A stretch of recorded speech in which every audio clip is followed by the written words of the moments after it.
La prophétie est-elle toujours une annonce de l'avenir?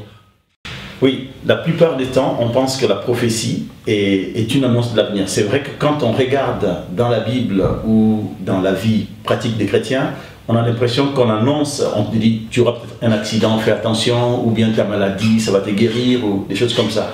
Mais dans la Bible, quand on regarde, précisément, la plupart des prophètes, c'était des prédicateurs.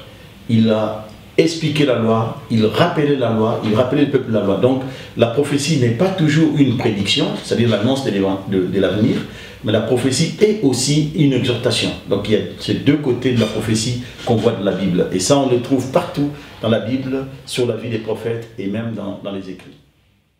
Vous avez promis de prêcher sur la louange, la gestion de la sono, etc. Pourquoi une prédication sur 1 Corinthiens 14? Ouais. Parce que comment est-ce qu'on pourrait gérer la sono dans une église? Comment est-ce qu'on pourrait gérer les bruits dans une église?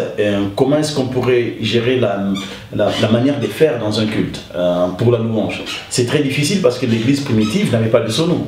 On ne pourra pas expliquer comment ils branchaient leur sono. Autre chose, on ne sait pas quels instruments ils utilisaient.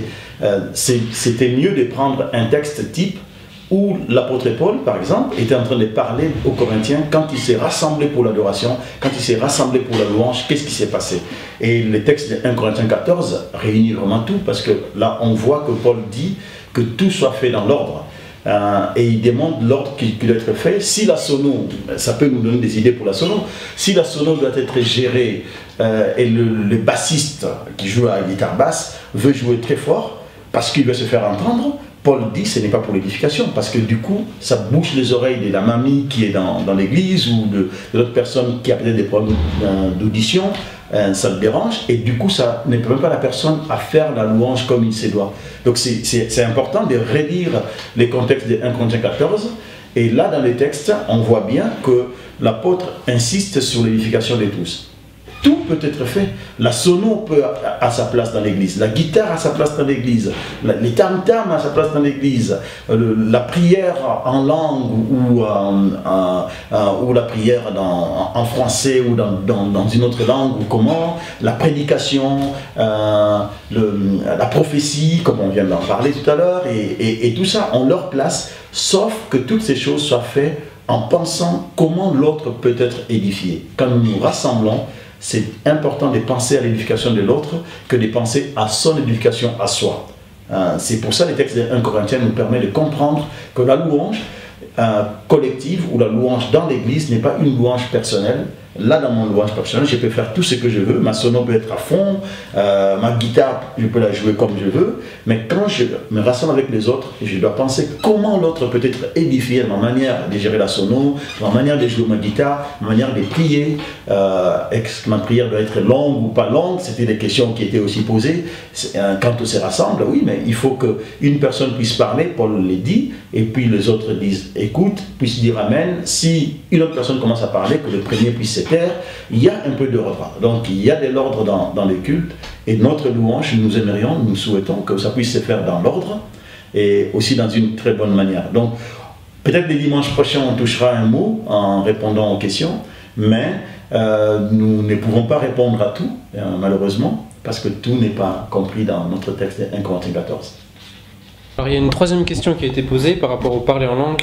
Est-ce que le parler en langue ou les parler en langue sont toujours une langue inconnue, incompréhensible? Dans la Bible, on trouve le deux. On a dans les Actes des Apôtres, chapitre 2, quand les apôtres ont reçu le jour de la Pentecôte, les apôtres ont commencé à parler en langue, et c'était des langues compréhensibles. Il y avait, quand on lit, on voit les gens qui venaient de plusieurs pays, ils entendaient parler dans leur propre langue les merveilles de Dieu, et ils étaient étonnés, c'était même les fruits qui a été porté, c'est leur conversion d'ailleurs, en se posant des questions. Mais on voit aussi dans le livre des Actes toujours, et puis dans les épîtres de l'apôtre Paul, qu'il y a des langues aussi incompréhensibles qui sont dites. Mais l'apôtre Paul, pour le cas qui est notre cas maintenant, où on parle du culte et de la louange dans les cultes, l'apôtre Paul, toujours dans 1 Corinthiens 14, quand on lit le verset 12 par exemple, il dit « Vous de même, puisque vous aspirez aux dons spirituels, recherchez à posséder en abondance des dons qui édifient. » Et là, il continue, il dit « Que faire donc?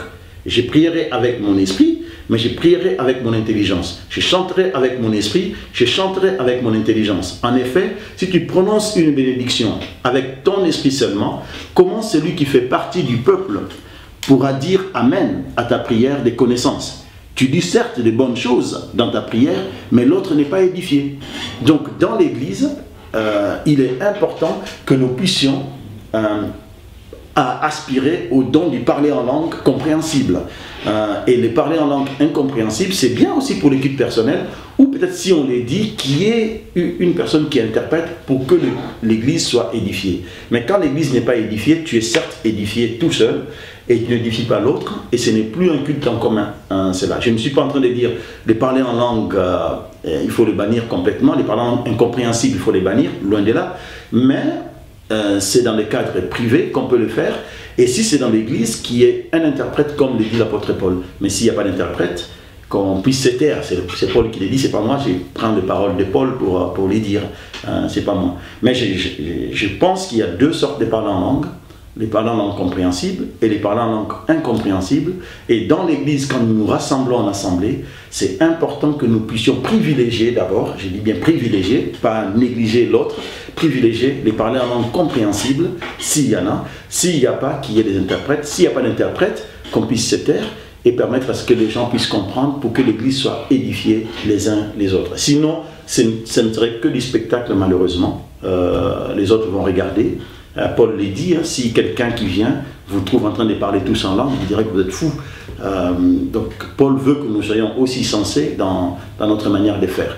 Donc ça c'est ce que je pourrais dire concernant les parler en langue. Donc il y a les langues compréhensibles et les langues incompréhensibles, mais quand nous sommes en assemblée, il est important de privilégier les langues compréhensibles pour que les autres soient édifiés.